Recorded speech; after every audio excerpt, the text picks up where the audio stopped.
안녕하세요. 뉴스반장입니다. 조사하면 다 나온다는 말 틀리지 않았는데요. 지난해 12월 3일 벌어진 불법 계엄령, 다시 말해 윤석열의 친위 쿠데타의 진실이 무려 6개월이 지나서야 낱낱이 드러났습니다. 이건 단순한 계엄이 아니었는데요.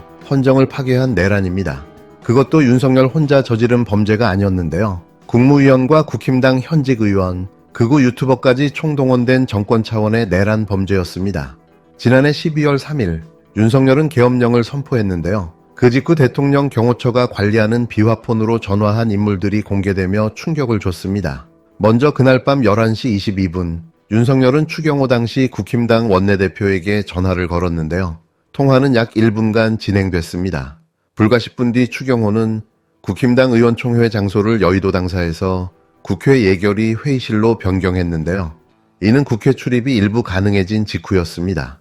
결국 국힘당은 계엄 해제 표결에 비협조적으로 나섰는데요. 108명 중 단 18명만 참석하는 이례적인 태도를 보였습니다. 윤석열이 국힘당의 계엄 해제를 막으라고 직접 지시한 게 아니냐는 의혹이 제기되고 있습니다. 윤석열은 나경원과도 통화했는데요. 밤 11시 26분 윤석열이 먼저 전화를 걸었고 통화는 40초간 이어졌습니다. 나경원은 표결에 참석하지 않았는데요. 나중에 민주당 지지자들에게 포위돼 국회에 못 갔다고 해명했지만 실제로는 국회 반대편으로 향하는 모습이 사진으로 포착됐습니다. 사실상 거짓 해명이 드러난 셈인데요. 계엄 해제 방해를 위한 조직적인 행보였다는 의심이 커지고 있습니다. 윤석열은 계엄령이 실패로 돌아가자 유튜버 고성국에게 집착적으로 전화를 걸었는데요. 12월 6일 하루 동안 무려 5차례 전화를 걸었습니다. 모두 윤석열이 먼저 연락했는데요. 이틀 뒤 고성국은 유튜브 방송에서 대통령이 직접 입장을 밝혀야 한다고 주장했습니다. 바로 다음 날 윤석열은 대국민 담화를 발표했는데요.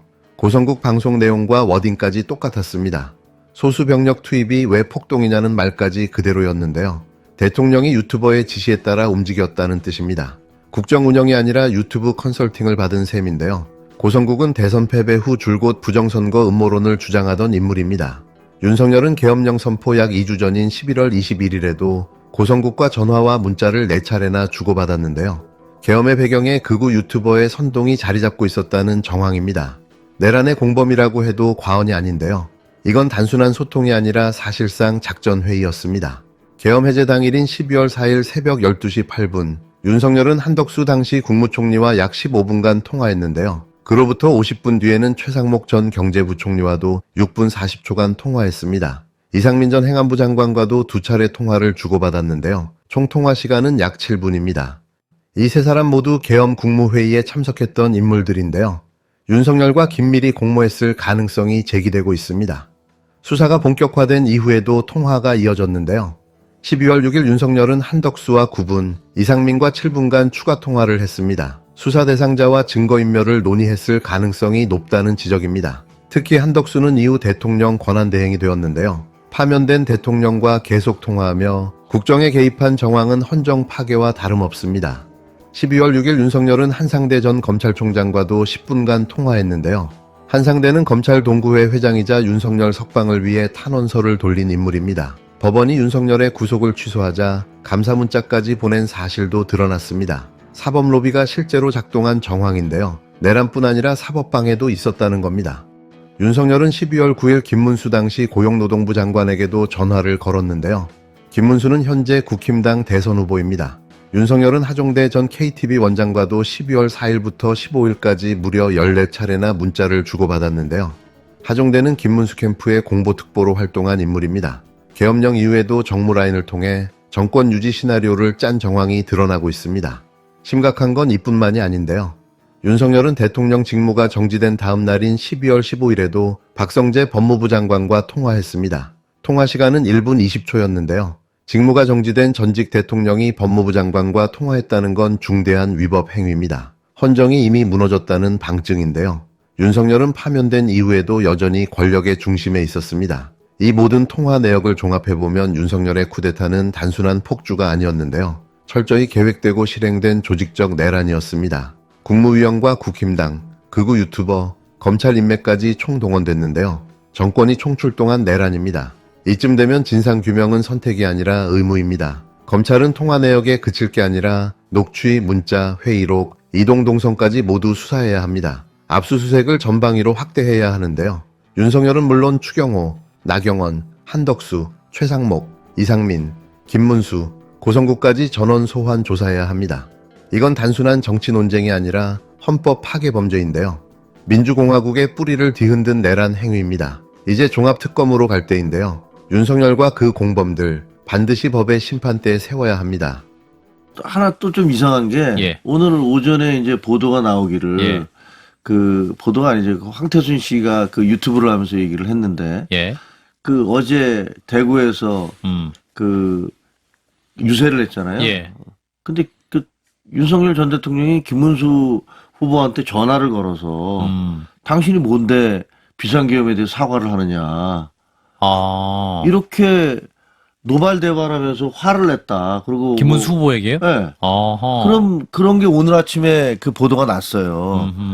너무 이상하잖아요, 그게. 예. 아니, 전임 대통령이 본인 때문에 지금 선거를 치르게 되는데, 지금 현재 우리 후보한테 그렇게 전화를 해서 그 노발대발 할 수 있는 건가? 근데 논리적으로 말이 잘 안 되는데, 예. 문제는 그게 보도가 났는데 여태까지 어느 쪽에서도 부인을 안 해요. 그리고 저도 좀 알아봤거든요. 그랬더니 그냥 그런 거가 있었던 것 같아라는 전화한 얘기가 거 맞다. 예, 사실이다. 확 뭐 어느 쪽도 공식적으로 했다라고 얘기 안 하니까 확인은 안 된 거지만 예. 그런 얘기가 있으면 이건 너무나 이상하잖아요. 이거 왜 도대체 우리 후보가 뭘 꼬투리를 잡혔길래 무슨 권리로 자기 부하도 아닌데 예. 이제 더 이상 부하가 아니잖아요. 그렇죠. 근데 그렇게 얘기를 할 수 있나? 그래서 이게 뭐지 도대체? 하여튼 좀 이해할 수 없는 일들이 벌어지고 있는 것 같아요. 윤석열이 또 등장했습니다. 이번엔 김문수 후보에게 전화해서 고함을 질렀다는 의혹이 터졌는데요. 이게 사실이라면 전직 대통령이 아니라 선거판을 좌지우지하려는 정치 브로커나 다름없습니다. 김종혁 전 국힘당 최고위원이 직접 폭로했는데요. CBS 라디오에 출연해 윤석열이 김문수 후보에게 전화를 걸어 비상계엄 관련 발언에 대해 왜 사과했냐며 호통을 쳤다는 이야기가 있다고 밝혔습니다. 김문수 후보가 전두환 시절 계엄령을 옹호하는 듯한 발언을 했다가 사과한 일 때문인데요. 그 사과에 윤석열이 격분했다는 겁니다. 김종혁은 이게 단순한 루머가 아니라고 강조했는데요. 어느 쪽도 부인하지 않고 있어서 이상하다는 겁니다. 논리적으로 말이 안 되는데 양측 모두 조용하다는 건 뭔가 있다는 얘기라는 주장입니다. 여기서 끝이 아닙니다. 김종혁은 주변을 좀 알아봤더니 실제 그런 일이 있었던 것 같다는 이야기를 들었다고 했습니다. 윤석열이 왜 그런 전화를 했는지, 도대체 무슨 권한으로 고함을 쳤는지 납득이 안 간다는 겁니다. 심지어 김문수가 무슨 약점이라도 잡힌 것처럼 느껴졌다고까지 했습니다. 그럴 권한도 위치도 아닌 사람이 왜 후보에게 전화해 소리를 질렀냐는 겁니다. 더 심각한 건 김문수 캠프의 구조입니다. 시민사회 특위위원장을 맡은 석동현 변호사는 윤석열과 서울대 법대 동문인데다 오랜 지인으로 알려졌습니다. 수행부단장은 박근혜 탄핵에 반대했던 이용 전 의원이 맡고 있고 대통령실 출신 조지현 의원도 캠프에 있습니다. 이쯤 되면 김문수 캠프가 아니라 윤석열 캠프라는 말이 나올 법한데요. 실제로 친윤 세력이 총출동한 상황입니다. 이런 분위기 때문에 한동훈도 캠프에 적극적으로 나서지 못하고 있다는 분석이 나왔습니다. 김종혁은 이런 상황에서 한동훈이 뭘 하기는 어려운 분위기라고 했는데요. 당대표 시절에도 한마디 말도 못하던 사람이 지금 와서 뭘 할 수 있겠냐는 뜻입니다. 이 사건의 본질은 따로 있습니다. 윤석열이 파면된 이후에도 여전히 국힘당 위에 군림하고 있다는 사실인데요. 용산에서 쫓겨났지만 정치판에서 손을 떼지 않고 있다는 점이 가장 큰 문제입니다. 후보에게 전화를 걸고 캠프에 측근들을 심고 선거 전략에까지 개입하려는 모습은 사실상 국정농단의 연장이자 당의 자율성을 파괴하는 행위입니다. 국힘당 미디어 법률단은 김종혁의 발언이 허위사실이라며 강하게 반박했는데요. 윤석열의 전화는 없었다며 김종혁과 언론사를 상대로 법적 대응을 검토하겠다고 밝혔습니다. 그러나 정작 김문수 캠프는 전화를 받은 적이 없다고는 했지만 명확한 반박도 법적 조치도 없었습니다. 그저 사실무근이라는 말만 반복했을 뿐인데요. 이게 진짜 거짓이면 고소장부터 나왔어야 했습니다. 김종혁은 이를 두고 양쪽 모두 부인하지 않는 점이 더 의심스럽다고 했는데요. 한쪽은 침묵하고 한쪽은 법적 대응을 예고하면서도 실제 조치는 하지 않는 상황. 오히려 윤석열의 선거 개입설에 무게가 실리고 있습니다. 민주주의는 절차와 권한의 원칙 위에 서야 합니다. 그런데 파면된 전직 대통령이 선거판을 좌우하고 후보에게 직접 전화를 걸어 질책하며 측근들을 캠프에 배치하는 일이 반복된다면 그 정당은 이미 사당화된 조직입니다. 당의 주인이 국민이 아니라 윤석열이라는 말이 괜히 나오는 게 아닙니다. 국힘당은 지금 과거의 망령에서 벗어나지 못하고 있는데요. 박근혜의 그림자를 걷어내기도 전에 윤석열의 유령에 지배당하고 있습니다. 민심이 국힘당의 등을 돌린 이유, 바로 여기에 있습니다. 실패한 권력에 기생하려는 이들이 정권을 되찾겠다며 다시 나서는 건 국민 모독입니다. 이제 윤석열은 그만해야 합니다. 파면된 전직 대통령이 선거판을 흔드는 나라, 이게 정상입니까? 이런 정치에 미래는 없습니다. 내란 사건을 담당하는 현직 판사가 룸살롱 접대를 받아왔다는 의혹은 그 자체로 충격입니다. 그런데 오늘 사법부가 내놓은 입장은 더 충격적입니다. 의혹의 장본인 직위현 판사가 속해 있는 서울중앙지방법원은 오늘 공보관을 통해 입장을 밝힐 만한 내용은 없다는 언론 공지문을 뿌렸습니다. 제19 감사기가 아니고 무엇이겠습니까? 사법부가 이렇게도 비겁할 수 있습니까? 말도 안 되는 이유까지 덧붙였습니다. 해당 의혹 제기의 내용이 추상적이랍니다. 구체적인 자료가 제시된 바 없다고도 했습니다. 거짓말입니다. 이미 대상자를 특정했고 직무 관련자로부터 향응 수수라는 구체적인 의심 혐의를 특정했습니다.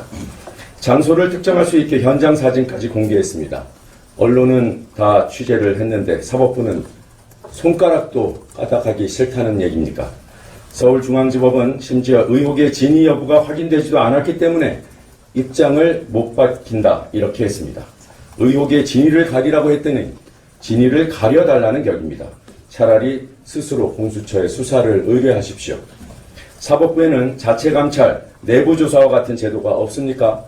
사조직에도 요구되는 자정기능이 최고의 도덕성과 규범성이 요구되는 사법부에는 아예 없다는 뜻입니까? 언론 보도에 따르면 직위현 판사는 필요하면 법원 공보관을 통해 입장을 밝히겠다는 취지로 말했다고 합니다. 오늘 서울중앙지법 공지문은 직위현 판사의 말을 그대로 받아 적은 것입니까? 더불어민주당은 어제 의혹을 제기하면서 사법부에 직위현 판사의 재판 배제와 자체 감찰을 요구했습니다. 수사가 마땅한 사안임에도 사법부의 자정 노력을 기대했기 때문입니다. 서울중앙지방법원이 사실상 자정 포기를 선언했기 때문에 민주당은 후속 대응에 나설 수밖에 없다는 점을 분명히 밝힙니다. 사진 공개와 법적 대응 등 모든 가능성을 검토하겠습니다.